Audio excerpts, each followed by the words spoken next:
Hello friends, how are you? I hope guys you are good. और आज के इस वीडियो में हम प्राचीन भारत का इतिहास सेकंड पार्ट डिस्कस करेंगे। फर्स्ट पार्ट में हमने जैन धर्म को डिस्कस किया था और आज के इस वीडियो में हम डिस्कस करेंगे बौद्ध धर्म, वैष्णव धर्म और शैव धर्म। तो ध्यान से सुनिएगा, कंप्लीट पूरी वीडियो को देखिएगा ताकि क्विज में आप बेहतर स्कोर कर सकें और चीज़ें आपको समझ में और एग्ज़ाम में भी आप बेहतर प्रदर्शन कर सकें। तो चलिए स्टार्ट करते हैं अपनी वीडियो को। तो आपके सामने दिया है बौद्ध धर्म। बौद्ध धर्म की हम बात करेंगे फ्रेंड्स। तो बौद्ध धर्म की स्थापना गौतम बुद्ध ने की थी। तो पहला ही क्वेश्चन बनता है, आपसे पूछा जाए कि बौद्ध धर्म की स्थापना किसने की, तो आपको आंसर करना है गौतम बुद्ध ने। तो ध्यान से सुनेंगे, भले ही टाइम लगे लेकिन आप चीज़ों को ध्यान से समझेंगे ताकि जैन धर्म की के समय जैसा आपके साथ हुआ था, आपको बहुत कन्फ्यूजन रही थी, वैसे चीज़ों में कन्फ्यूजन ना रहे। तो बौद्ध धर्म की स्थापना किसने की? गौतम बुद्ध ने की। इनके बचपन का क्या नाम था? तो इनके बचपन का नाम सिद्धार्थ था। वहीं अगर जैन धर्म में महावीर के बचपन का नाम आपसे पूछा जाए तो वर्धमान था। और दो क्वेश्चन बनते हैं जैन धर्म से जिनमें आपको कन्फ्यूजन थी कि जैन धर्म का संस्थापक कौन है, तो ऋषभदेव है। और वास्तविक संस्थापक आपसे पूछा जाए, जो सच में संस्थापक है ऐसा पूछा जाए, तो आपको महावीर स्वामी लगाना है। ठीक है, तो बौद्ध धर्म की स्थापना गौतम बुद्ध ने की और इनके बचपन का नाम सिद्धार्थ था। अगला पॉइंट है, गौतम बुद्ध के पिता का नाम शुद्धोधन था। तो गौतम बुद्ध के पिता का नाम अगर आपसे पूछा जाता है तो क्या करेंगे? शुद्धोधन करेंगे। तथा माता का नाम महामाया देवी। ठीक है, माता का नाम क्या है? महामाया देवी था। पिता का नाम शुद्धोधन, माता का नाम महामाया देवी।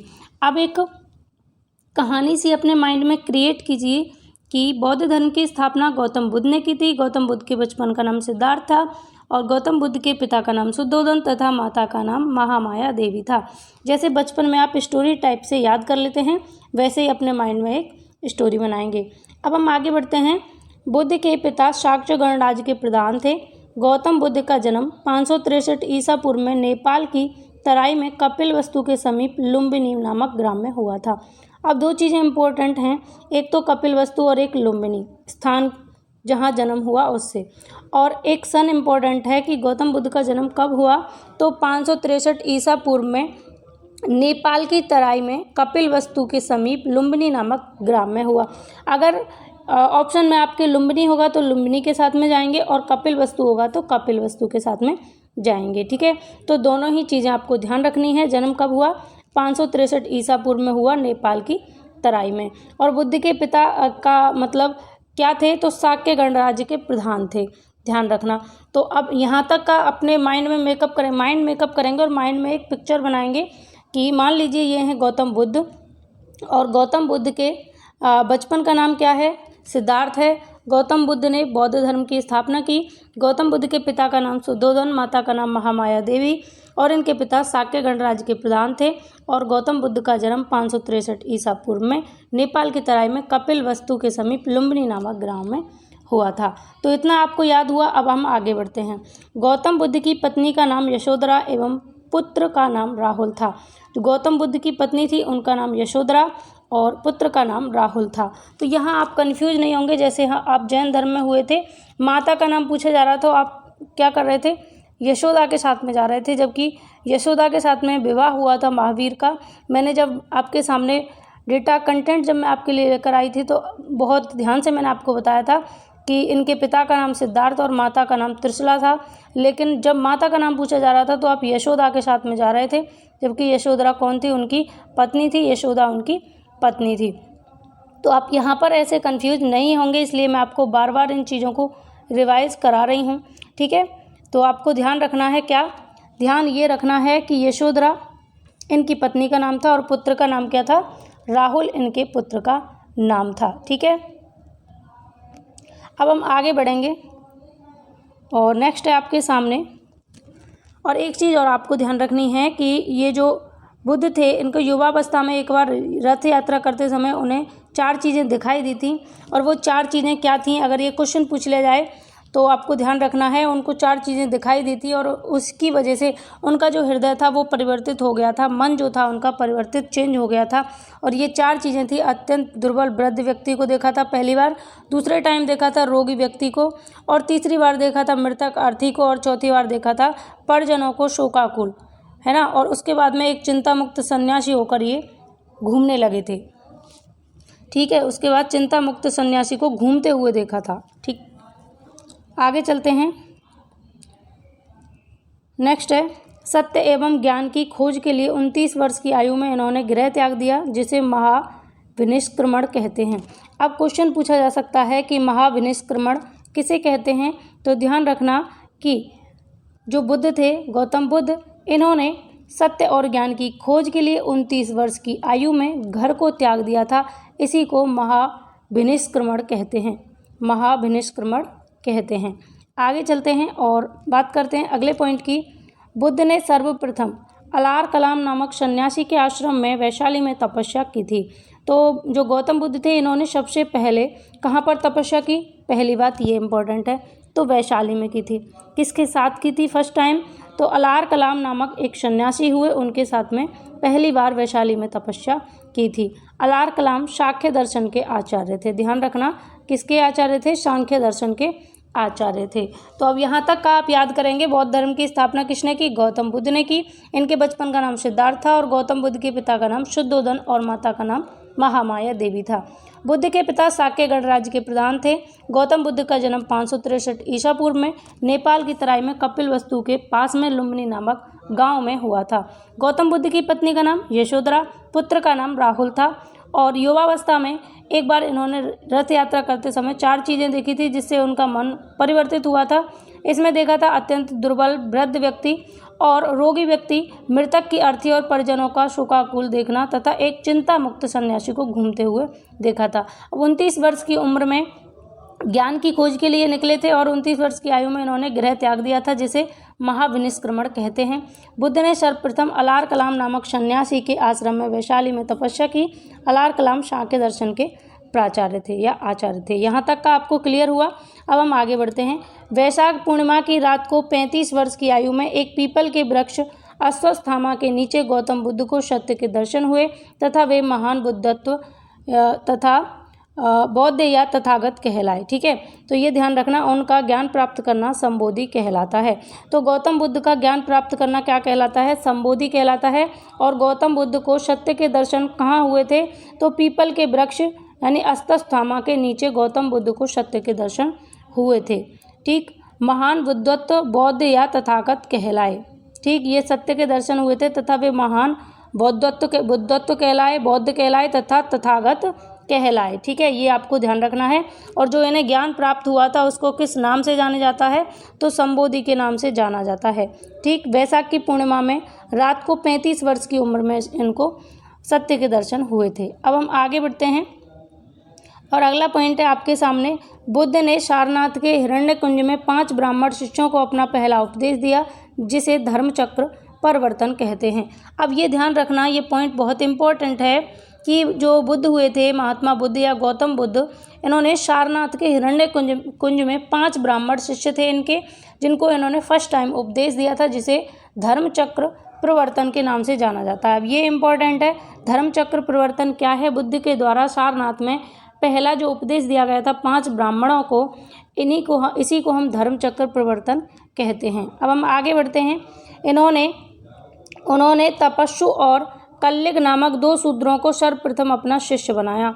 तो 2 शिष्य हुए इनके, सबसे पहले कौन कौन से हुए थे, तपस्सु और कल्लिक। इन 2 शिष्यों को, शूद्र शिष्य थे ये, इनको अपना शिष्य बनाया था, यानी शूद्र जाति से थे और इनको अपना सबसे पहले शिष्य बनाया था गौतम बुद्ध ने। नाम याद रखना, तपस्सु और कल्लिक। ठीक है, ऐसे याद रखना, तपस्या करके अपना शिष्य बनाया, तो तपस्या से तपस्सु और करके से कल्लिक। ठीक, अगला पॉइंट है आपके सामने। बुद्ध 80 वर्ष की अवस्था में कुशीनारा देवरिया जिला उत्तर प्रदेश में 483 ईसा पूर्व में निर्माण को प्राप्त हुए।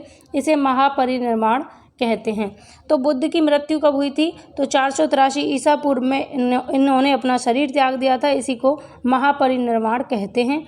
ठीक, कहाँ पर, तो कुशीनारा देवरिया जिला उत्तर प्रदेश में अपना निर्माण प्राप्त किया, जिसे महापरिनिर्वाण कहते हैं। ठीक है, और बुद्ध की मृत्यु के बाद में उनके अवशेष जो हैं वो 8 भागों में बांटे गए थे तथा स्तूपों का निर्माण भी किया गया था और उन्हें अब तक सुरक्षित रखा गया है। और बुद्ध ने शील समाधि तथा प्रज्ञा को दुख निरोध का साधन बताया था। ठीक है, दोनों चीज़ें ध्यान रखनी है कि गौतम बुद्ध थे, इन्होंने शील समाधि तथा प्रज्ञा को दुख का निरोध साधन बताया है। शील समाधि और प्रज्ञा करेंगे, अगर आप समाधि लेते हैं, प्रज्ञा करते हैं, तो दुख आपके पास नहीं आएगा। ठीक है, उसके बाद में यहाँ पर आपके सामने कुछ पॉइंट्स हैं, इंपॉर्टेंट हैं, क्योंकि ये जो बुद्ध हुए थे इन्होंने पुनर्जन्म और कर्म के सिद्धांत को माना था।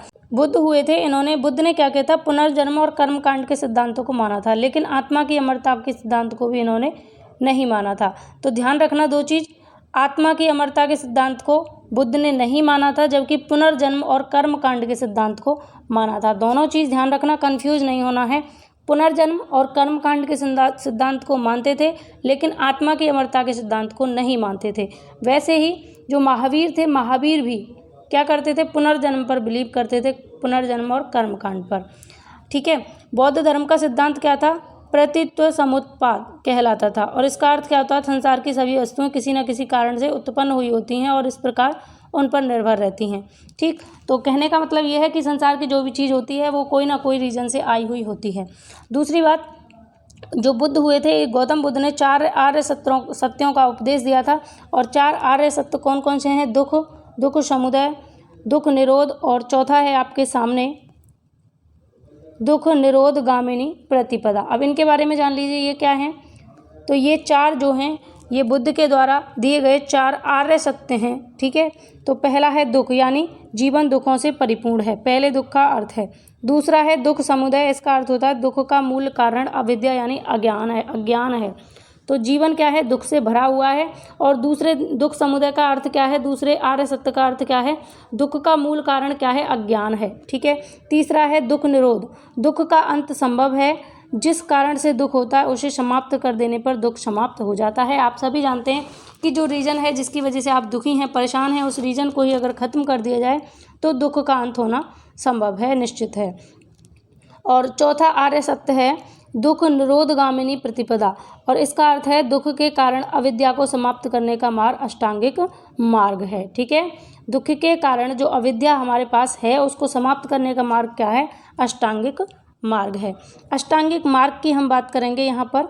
ठीक है, तो अष्टांगिक मार्ग में क्या है, अष्टांगिक मार्ग है सम्यक दृष्टि, सम्यक वाक, सम्यक कर्मात, ठीक है, सम्यक दयायाम, सम्यक संकल्प, सम्यक आजीव, सम्यक स्मृति और सम्यक समाधि, ये अष्टांग मार्ग हैं। अब हम बात करेंगे बौद्ध धर्म में कितनी संगतियाँ हुई थी। तो मेनली 4 संगतियाँ हुई थी, प्रथम, द्वितीय, तृतीय और चतुर्थ। जो पहली थी राजगृह में हुई थी, दूसरी वैशाली में हुई थी, तीसरी पाटलिपुत्र में और चौथी कश्मीर यानी कुंडलवन में हुई थी। और पहली कब हुई, 483 ईसा पूर्व में, दूसरी 383 ईसा पूर्व में, और तीसरी 251 में, और चौथी हुई थी प्रथम शताब्दी यानी प्रथम ईस्वी में। ठीक, तो इनको एक एक करके जान लीजिए। पहली बौद्ध संगति 483 ईसा पूर्व में हुई, राजगृह में हुई। अध्यक्ष कौन थे, महाकश्यप थे, और शासक थे अजातशत्रु। ये क्वेश्चन पूछा जा चुका है कि पहली जो बौद्ध संगति थी उसके अध्यक्ष कौन थे, तो महाकश्यप थे। ठीक है, ध्यान रखना। दूसरी बौद्ध संगति 383, इससे 100 वर्ष बाद 383 ईसा पूर्व हुई थी, वैशाली में हुई थी, और सब्बकामी इसके अध्यक्ष थे, और कालाशोक के शासन में हुई थी। ठीक, पहली अजातशत्रु, दूसरी कालाशोक, और तीसरी किसके शासनकाल में हुई थी, तो तीसरी हुई थी अशोक के शासनकाल में, और चौथी कनिष्क के शासनकाल में हुई थी। तो तीसरी बौद्ध संगति हुई थी 251 ईसा पूर्व, पाटलिपुत्र, और इसके अध्यक्ष थे मौलिपुत्र तिष्य, और शासक कौन था, अशोक था। चौथी बौद्ध संगति आपके सामने है, चतुर्थ बौद्ध संगति प्रथम शताब्दी में हुई, कश्मीर कुंडलवन में, और अध्यक्ष थे वसुमित्र और शासक थे कनिष्क। तो चारों ध्यान रखेंगे। पहली बौद्ध संगति 483 ईसा पूर्व, राजगृह, महाकश्यप इसके अध्यक्ष थे और अजातशत्रु के शासनकाल में हुई थी। दूसरी बौद्ध संगति 383 ईसा पूर्व, वैशाली में हुई थी, और सब्बकामी अध्यक्ष थे और कालाशोक शासक थे। तीसरी बौद्ध संगति 251 ईसा पूर्व, पाटलिपुत्र में हुई थी, मौलिपुत्र तिष्य इसके अध्यक्ष थे और अशोक के शासनकाल में हुई थी। चौथी बौद्ध संगति प्रथम शताब्दी कश्मीर में हुई थी, कश्मीर कुंडलवन में, और वसुमित्र इसके अध्यक्ष थे और कनिष्क के शासनकाल में हुई थी। अब हम आगे बात करेंगे बुद्ध धम्म के बारे में। ठीक है, तो बुद्ध धम्म तथा संघ, ये तीनों बुद्ध धर्म के त्रिरत्न हैं। तो बुद्ध धर्म के 3 रत्न कौन कौन से हैं, बुद्ध, धम्म तथा संघ। बुद्ध, धम्म तथा संघ, ये तीनों बौद्ध धर्म के त्रिरत्न हैं। तो पूछा जाए कि बौद्ध धर्म के त्रिरत्न में से कौन सा नहीं है, तो बौद्ध, धम्म और संघ होगा, और जो ऑप्शन में इसके अलावा है वो नहीं होगा। बुद्ध पशु बलि, घोर तपस्या, संसार त्याग, जात पात तथा छुआछूत के विरोधी थे। तो बौद्ध धर्म के जो लोग थे, बौद्ध जो थे, वो किसके विरोधी थे, तो आपको ध्यान रखना है, बुद्ध पशु बलि के, घोर तपस्या के, संसार त्याग के, जाति पाति के और छुआछूत के विरोधी थे। और बुद्ध ने कहा कि सभी को 10 शीलों का पालन करना चाहिए। सभी को किसका पालन करना चाहिए, 10 शीलों का पालन करना चाहिए। आगे है, वैशाली में बुद्ध ने पहली बार महिलाओं को अपने संघ में प्रवेश दिया। तो पहली बार महिलाओं को अपने संघ में कब प्रवेश दिया था, तो वैशाली में दिया था। ठीक है। आगे है, बौद्ध धर्म के ग्रंथों की संख्या 3 है। तो बौद्ध धर्म के कितने ग्रंथ हैं, 3 हैं, जिनको त्रिपिटक के नाम से जाना जाता है। और इनके नाम कौन कौन से हैं, सुक्ति पिटक, विनय पिटक और अभिधम्म पिटक। तीनों को ध्यान रखना, सुक्ति पिटक, विनय पिटक और अभिधम्म पिटक। तो 3 ग्रंथ हुए बौद्ध धर्म के, जिनको हम त्रिपिटक के नाम से जानते हैं। ये भी ध्यान रखना कि बौद्ध धर्म के 3 ग्रंथ किस नाम से जाने जाते हैं, तो त्रिपिटक के नाम से जाने जाते हैं। जिसमें पहला है सुक्ति पिटक, जिसका अर्थ है धर्म के नियम। दूसरा है विनय पिटक, जिसका अर्थ है बुद्ध के उपदेश। और तीसरा है अभिधम्म पिटक, जिसका अर्थ है बौद्ध धर्म का दर्शन। ठीक है।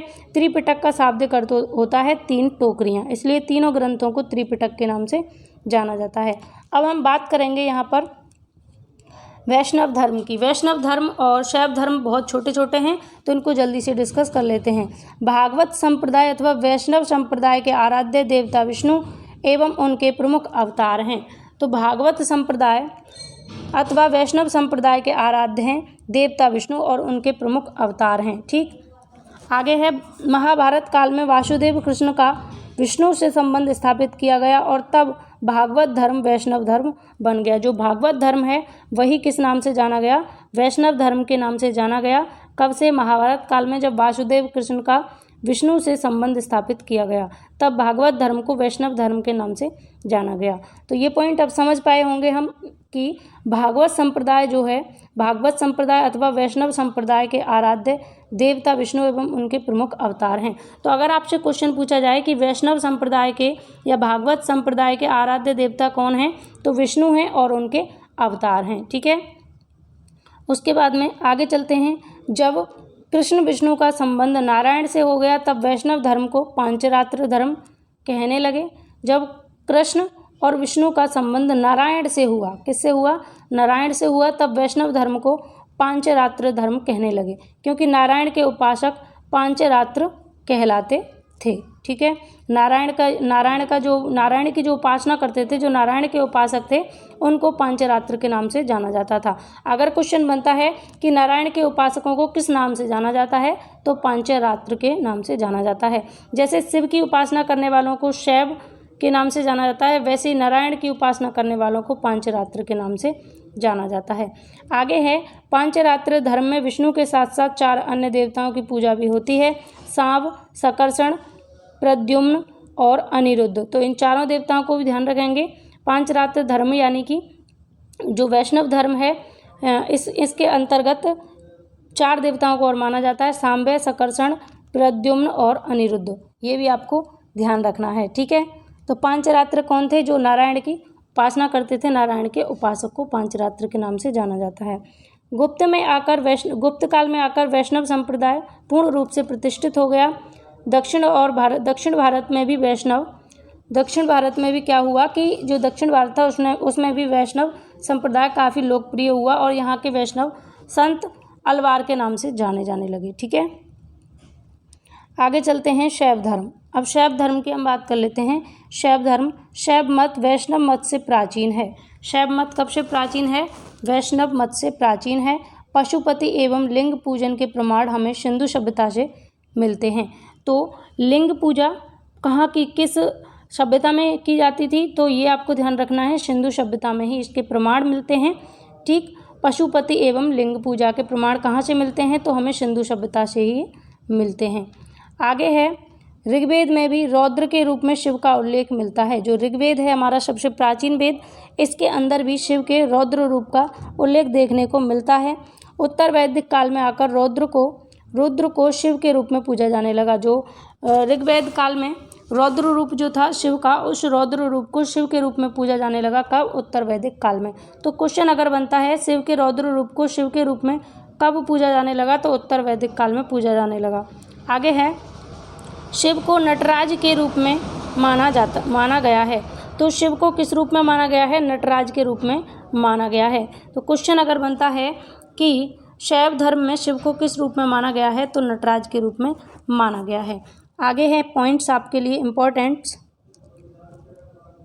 शैव मत में 4 संप्रदाय थे। तो यहाँ से अगर क्वेश्चन बनता है कि शैव मत में कितने संप्रदाय थे, तो पहला क्वेश्चन यहीं से बनता है, 4 संप्रदाय थे। कौन कौन से? शैव, पशुपत, कालामुख तथा कापालिक। तो शैव मत में 4 संप्रदाय हुए। कौन कौन से? शैव, पशुपत, कालामुख तथा कापालिक। शैव संप्रदाय के 3 पदार्थ हैं, पति, पशु और पाश। तो तीनों पा से याद रखेंगे, पा पा पा। पहले पा से पशु, दूसरे पा से पति, पहले पा से पति, दूसरे से पशु और तीसरे से पास। तो तीनों ही पा पा पा याद रखेंगे। शैव संप्रदाय में 3 ये पदार्थ थे। तो 4 संप्रदाय थे शैव मत में, 4 संप्रदाय थे और 3 पदार्थ थे। 4 संप्रदाय शैव, पशुपत, कालामुख और कापालिक। शैव संप्रदाय में 3 पदार्थ हैं, पति, पशु और पाश। आगे है, कापालिक संप्रदाय में शमशान में सिद्धि की जाती है। इस संप्रदाय में शुरादान एवं नर बलि का भी प्रचलन था। तो क्वेश्चन अगर आपसे पूछा जाए कि शैव धर्म में किसका प्रचलन था, तो शुरादान और नर बलि दोनों का ही प्रचलन था। दक्षिण भारत के शैव संत नयनार कहलाते हैं। दक्षिण भारत के जो शैव संत हैं वो किस नाम से जाने जाते हैं? नयनार के नाम से जाने जाते हैं।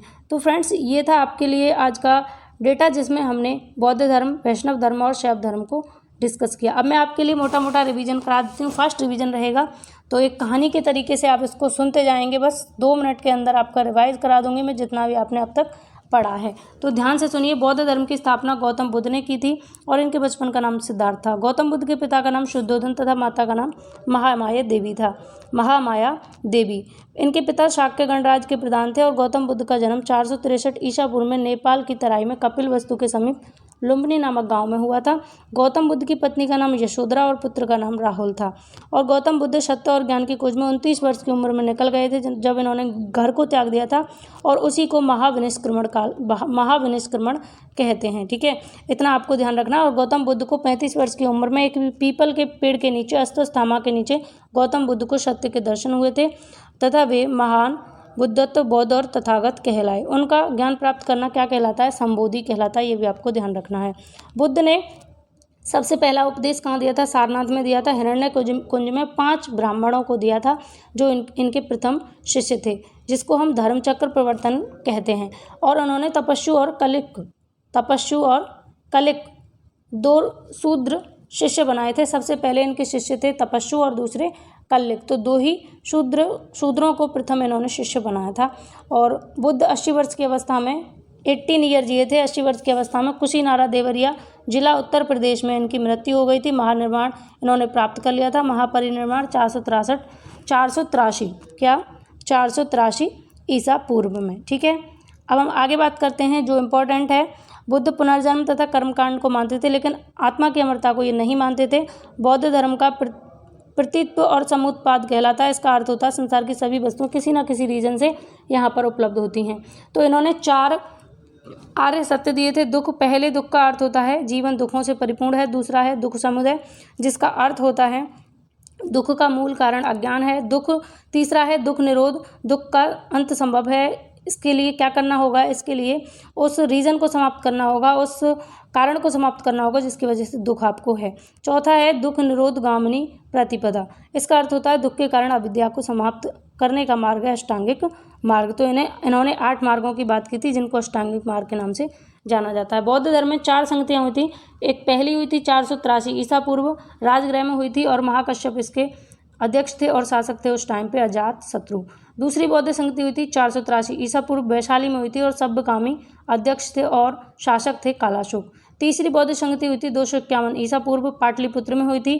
मौलिपुत्र तिश्व इसके अध्यक्ष थे और अशोक के समय में हुई थी।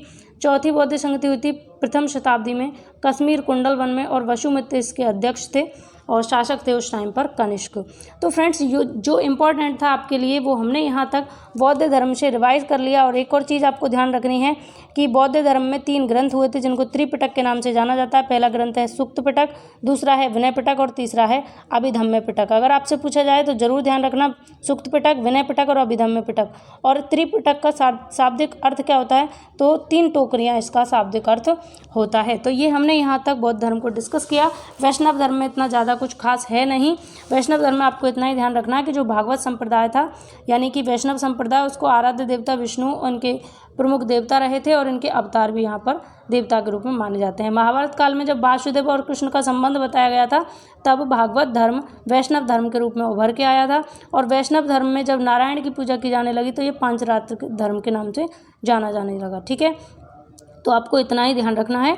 उसके बाद में अगर आपसे क्वेश्चन पूछा जाए कि लिंग पूजा या पशुपति की पूजा का उल्लेख कहाँ से मिलता है, तो सिंधु घाटी सभ्यता से मिलता है।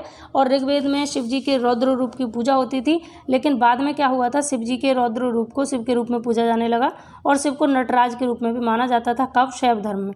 और शिव जी को मानने वालों को शैव कहते हैं। ठीक है, और शैव मत में 4 संप्रदाय हुए और 3 पदार्थ हुए थे, ये आपको ध्यान रखना है।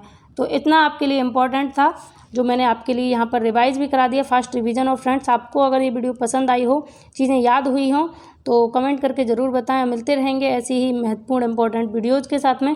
तो चलिए इस वीडियो में बस इतना ही, मिलेंगे नेक्स्ट वीडियो में। एक बार शेयर ज़रूर करें अपनी सभी फ्रेंड्स के साथ में और वीडियो को लाइक कर दें। और चैनल पहली बार देख रहे हैं तो सब्सक्राइब करके नोटिफिकेशन आइकन को ऑल पर क्लिक करके रखें ताकि आने वाली वीडियोज़ की नोटिफिकेशन आपको मिलेगी सबसे पहले।